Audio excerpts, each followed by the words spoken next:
Welcome to this edition of the First Aid Show. In this episode, we're going to look at the role of the first aider and how you would deal with a car accident.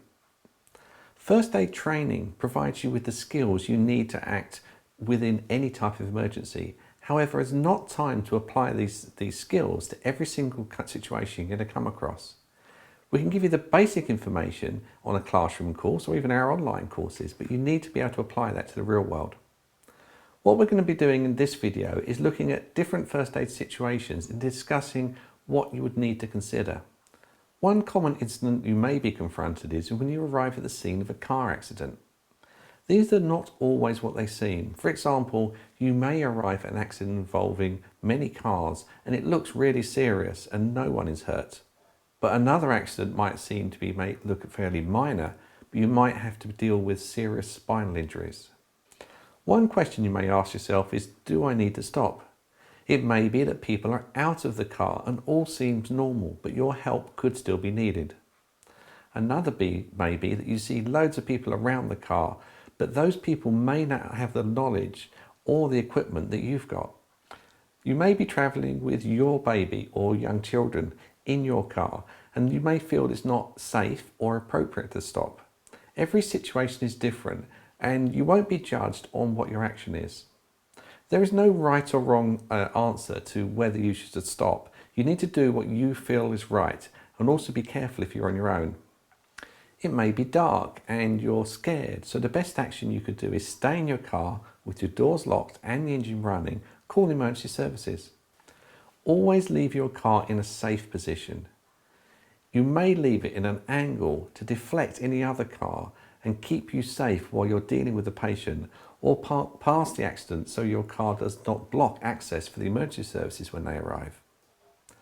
Car accidents can present a variety of different problems and also risks to the first aider. The most important factor has to be addressed is safety. You need to make sure that you are not at risk from any other cars hitting you or hitting the car that you're working with. There have been many accidents where other cars have hit the first aider or the car they are beside or in. The hard shoulder on a motorway is not a safe place, especially when cars are passing at full speed.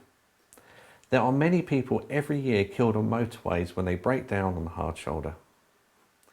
It is common for other cars to slow down and look at the accident and see what's going on in either direction.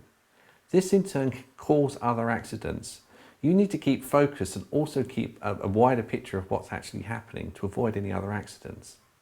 When you approach the scene, look for the unexpected. Is there fuel? Is someone underneath the car? Or is somebody in the ditch? How many people are in the car?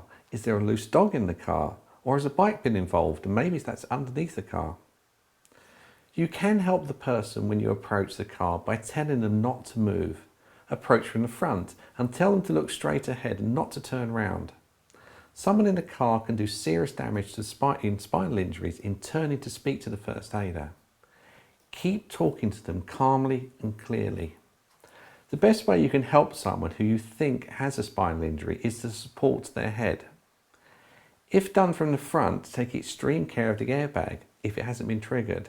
It's usually best to hold their head from behind. This is because you could become trapped between the airbag and the patient, hurting them more but also causing serious injury to you. Remember, there are also side and rear airbags in modern cars. The airbags can go off without warning. We know never to move somebody who has a spinal injury, but if the car is on fire, then it may be necessary to move them away as quick as possible to a place of safety.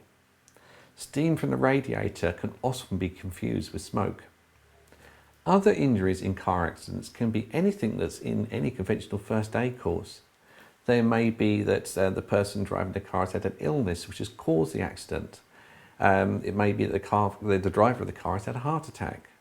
It's therefore important to look at the whole history and the events that lead up to the accident.